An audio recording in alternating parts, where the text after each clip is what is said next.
Bon, Loïc Courteau, alors c'est une surprise maintenant de vous voir sur le circuit ATP. C'est vrai que la plus grande partie de la carrière, ça a été avec Amélie.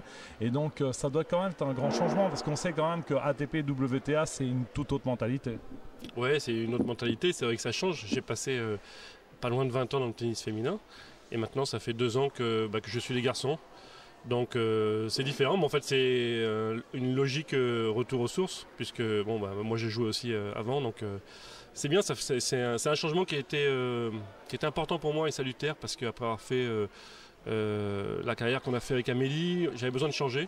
Et c'est vrai que de rester chez les filles, ça aurait été, j'avais besoin d'un autre challenge. C'était peut-être difficile de faire mieux aussi parce que bon, et c'est quand même été une carrière fantastique avec Amélie et donc c'est vrai qu'après retrouver de nouveaux objectifs.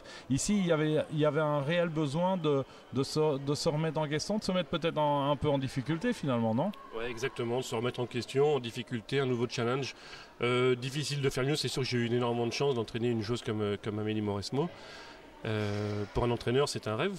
Donc voilà, il fallait un autre challenge. Et je pense que de passer chez les garçons, c'était le challenge idéal à ce moment-là. Alors, est-ce qu'on peut dire que le point commun, c'est que vous aimez choisir les joueurs qui sont généreux? Parce que Amélie, je l'ai bien connue, et c'est vrai que c'est une personne très généreuse. Et Julien Benotto, c'est quelqu'un aussi de très généreux. Ouais, c'est vrai que ce sont deux personnes qui sont très généreux, attachantes, intelligentes. Donc c'est vraiment un énorme plaisir de bosser avec eux. Mais je pense que c'est comme dans la vie, en fait, c'est pas moi qui choisis, on se choisit mutuellement. J'ai eu la chance que quand j'ai arrêté avec Amélie, d'abord j'ai entraîné Paul-Henri Mathieu et puis ensuite Julien qui s'entraînait avec Thierry Champion ont arrêté leur collaboration et puis on a eu la chance d'être libre au bon moment. C'est une question de timing souvent. Alors justement, en tant qu'entraîneur, Julien arrive à ses 30 ans et c'est vrai qu'on remarque de plus en plus l'âge moyen vieillit. Les joueurs vieillissent bien sur le circuit puisqu'il y a beaucoup de joueurs qui surprennent de faire autant de bons résultats. Alors, quelle est l'analyse de Loïc Courteau là-dessus? Je pense que c'est beaucoup une question de maturité. Souvent, nous en France, c'est vrai qu'on a de super résultats quand on est très jeune, et puis on a une période qui est beaucoup plus difficile, cette période de transition, comme on dit, quand on sort des juniors, où là, on arrive sur la dure réalité du circuit, confronté à une vie qui est difficile, à des joueurs qui sont d'un meilleur niveau que chez les juniors, et on n'est pas forcément armé pour ça. Et je pense que nous, en France, on arrive à avoir des résultats après, 3-4 ans après, où justement là, on a réussi un petit peu à comprendre comment se passait le circuit. On se connaît mieux, on connaît mieux son jeu.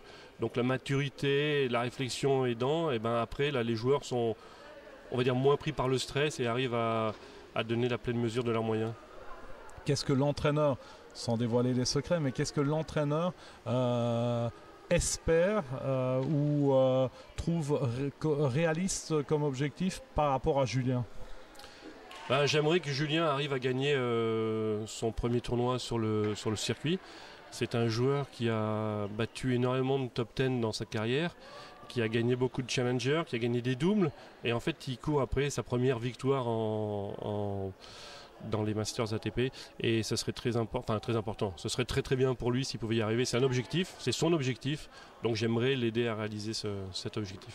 Alors, vu que vous, justement, Loïc Courteau a fait le tour du monde, qu'est-ce qu'il pense de l'ETIAS Trophy, mais sincèrement, hein, parce qu'on n'est pas des politiques, sincèrement, par rapport à l'organisation pour un challenger et tout ça, qu'est-ce que vous pensez?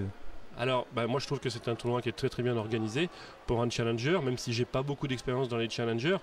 Mais c'est vrai que d'avoir la chance de jouer dans une salle qui est aussi belle, où il va y avoir du monde toute la semaine, l'organisation très sympa. Alors c'est marrant parce que l'organisation, c'est Dominique, mon amie, qui est la directrice du tournoi, que je côtoyais quand j'étais avec Amélie, puisqu'elle jouait à ce moment-là. Donc c'est drôle de voir une femme qui organise un tournoi masculin. Mais c'est vrai que ce challenger, pour nous, c'est très sympa. En plus, c'est à côté de chez nous. On est vraiment voisins. C'est important parce que les joueurs se sentent bien ici.